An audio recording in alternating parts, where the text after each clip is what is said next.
दो शक्तिशाली मुल्क आमने सामने बैठकर बात करने वाले हैं। संजय मेश्राम साहब, आपके साथ मैं शुरुआत करना चाहती हूं, क्योंकि आप ही ने बताया कैसे लेटर ऑफ इंटेंट अभी दे दिया गया है 31 प्रेडेटर ड्रोन्स के लिए। साथ ही दोनों देशों में तकनीक के भी आदान प्रदान को लेकर कैसे डिजिटलाइजेशन और डिजिटल जो व्यवस्थाएं हैं वो कैसे हम अंडर प्रिविलेज को उपलब्ध करा पाए। इन तमाम क्षेत्रों में बहुत कुछ हो सकता है, पोटेंशियल मतलब जबरदस्त है, और क्या हम वो आज होते हुए देखेंगे? अंजना जी, बिल्कुल। पहली बात तो आपने बोला दो विश्व शक्तियां मिल रही हैं, वो सबसे बड़ी चीज है।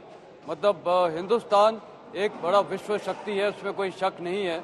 और अमेरिका प्रेसिडेंट लैंड होते ही प्राइम मिनिस्टर के घर जा रहे हैं और बायलैटरल मीटिंग होनी है, उसकी बहुत अहमियत है। सवाल उठते हैं क्या क्या डिस्कस होगा, तो सबसे पहला तो डिफेंस डील्स होंगी।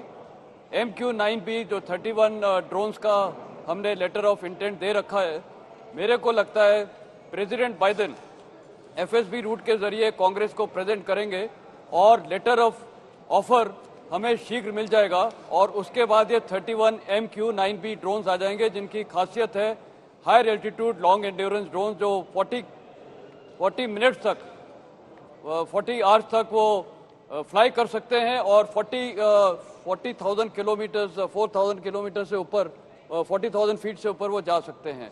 तो ये सारी इसमें विशेषताएं हैं। और साथ ही में G414 engine joint production HAL के साथ उसकी संभावना है, खासकर वो तेजस 2 में जाएगा। हमें पता है G404 ऑलरेडी तेजस 1 में चल रहा है। तो ये सब देखते हुए MRO मेंटेनेंस रिपेयर ऑर्गेनाइजेशन के बारे में भी सिग्नेचर हो जाएंगे। तो डिफेंस डील पे काफी जोर रहेगा।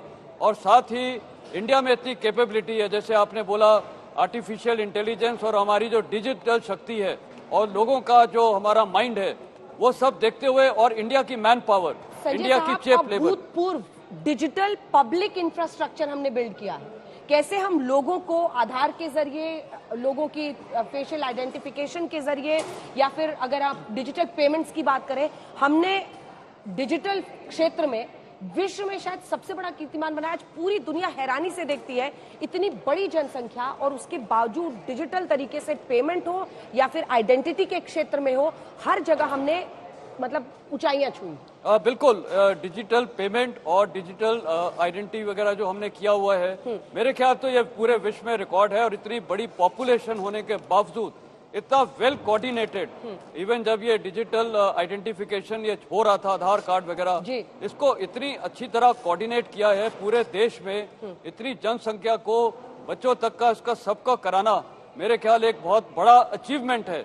और साथ ही डिजिटल पेमेंट का अभी हाल ही में इटालियन प्राइम मिनिस्टर ने भी बोला है, कई प्राइम मिनिस्टर्स ने बोला है, प्रेसिडेंट्स ने, कि ये हम भी अपने देश में लागू करना चाहते हैं। ये क्यों है? हमारे पास जो हमारा यूथ है, इंडिया के यूथ में इतनी काबिलियत है, इतनी क्षमता है, क्योंकि वो आज उनका जो दिमाग है वो एक सॉलिड पोटेंशियल है।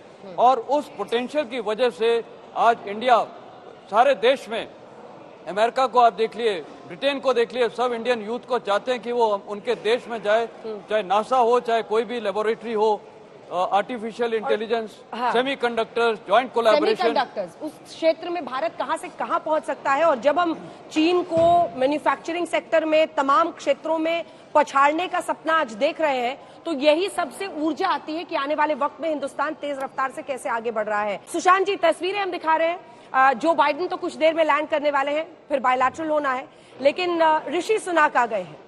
भारत ने एक लंबी लकीर डिप्लोमेसी में खींची है, जिसमें हम अमेरिका के साथ भी अच्छे रिश्ते रखना चाहते हैं, उसको मजबूती के साथ देखते हैं, डिफेंस डील्स कर रहे हैं।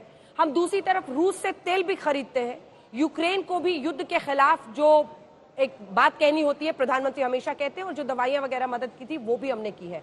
डिप्लोमेसी के क्षेत्र में ये G20 नए सिरे से फ्यूल कर रहा है भारत के उस एम्बिशन को कि अगर न्यू वर्ल्ड ऑर्डर बन रहा है तो उसमें हम एक बड़ी शक्ति के तौर पर और दिशा दिखाने वाली शक्ति के तौर पर उभरे। देखिए, ना सिर्फ हम लोग उभर रहे हैं, लेकिन अब हमको वो संकोच भी नहीं हो रहा ये जताने में और ये दिखाने में कि भारत अब वो जो एक सहमा हुआ सा देश या एक सिर्फ थर्ड वर्ल्ड का नेशन या तीसरी दुनिया की प्रतिनिधित्व करता हुआ देश वैसा नहीं है।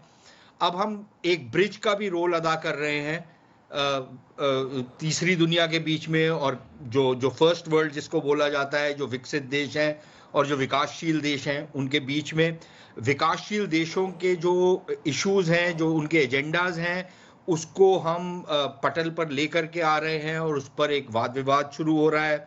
और एक लिहाज से ये जो कोशिश है भारत की, इसका एक जियो स्ट्रैटेजिक इम्पैक्ट भी है, क्योंकि देखिए बहुत सारे जो विकसित देश थे, उन्होंने जो तीसरी दुनिया थी उसको एक लिहाज से उसके ऊपर से अपना एक हाथ ही उठा लिया था, और चीन को एक खुला मिला हुआ था, मैदान मिला हुआ था, और वहां पर अब हम बाकी दुनिया का जो अटेंशन है वहां पर फोकस करवा रहे हैं। आई थिंक ये बहुत इंपॉर्टेंट है।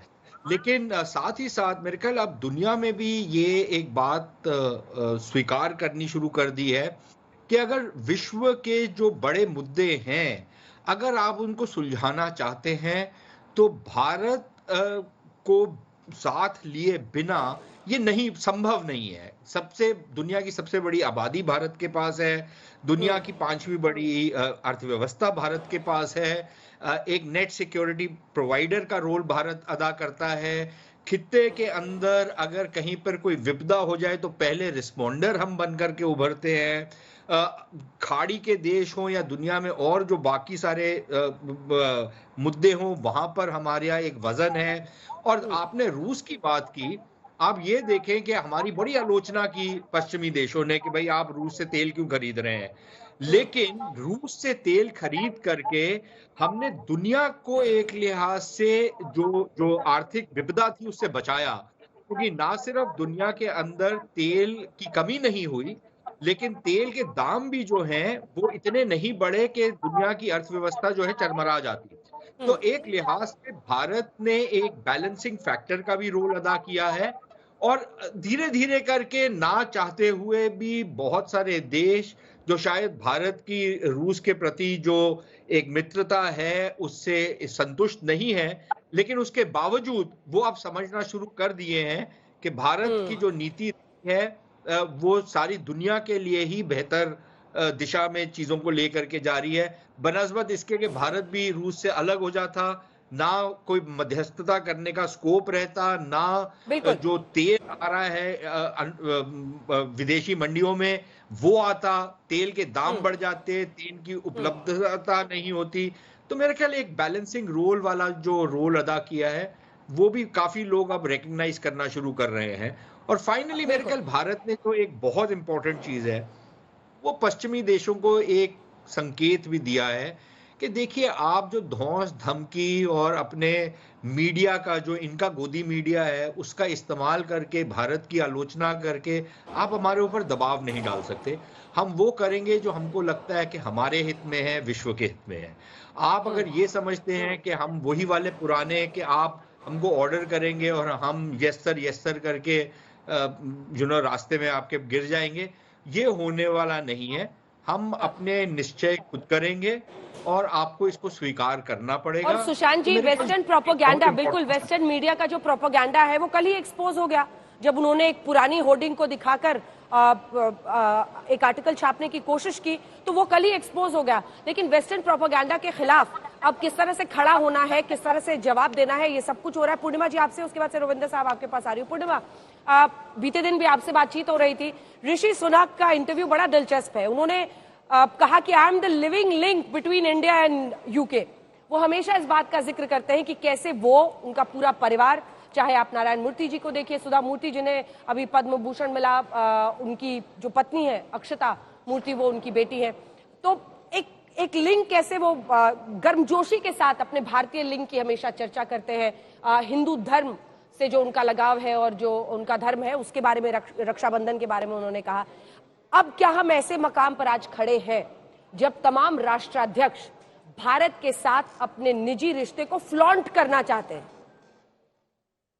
देखिए अंजना जी, ये बहुत इंटरेस्टिंग है। आपने ऋषि सुनक के नाम किया, अभी यहाँ पे प्रेसिडेंशियल कैंडिडेट है अमेरिका में विवेक रामास्वामी, वो भी कहते कि वो हिंदू है, प्राउड हिंदू है। और इससे पहले हमने कभी इस टाइप का सिचुएशन देखा नहीं, विश्व में हो या इंडिया में हो। हिंदुत्व जो है, हमारा हिंदूनेस जो है, कोई कोई लीडर अपने हाथ में स्लीव्स में लेके घूमे और दुनिया में दिखाए कि वो इंडिया क्या है और हिंदुस्तान क्या है। आज जो सिचुएशन है इंडिया की, इंडिया में not only most populous country, India is the only country that can provide talent, technology and trust without the terror. मैं फिर से बोलूंगी ये, India is the only country that can provide talent, technology and trust without the terror. तो ये जो country, उसको आप निकाल नहीं सकते हो, उसको इग्नोर भी नहीं कर सकते हो। ऑपोजिशन कुछ भी कहे, इनसाइड जाके बोले कि हम लोग लाइंग डाउन नहीं कर रहे, हम लोग सेप्टर का ड्रामा नहीं कर रहे, और यहाँ पे आके अमेरिका में आके ये सब बातें करे, और western entities try to portray India in a bad light. This is not going to work any more. जैसे मैं हूँ, जैसे मेरे जैसे लोग, नॉर्मल लोग हैं, we are not in a position of Vivek Ramaswamy और so, but in local community level में भी हम लोग हिंदूनेस को हम लोग प्रमोट करते हैं। और ये जो सिचुएशन, ये आज से पहले हम लोग कभी नहीं देखे, नरेंद्र मोदी आने से पहले ये सब हम लोग कभी नहीं देखे।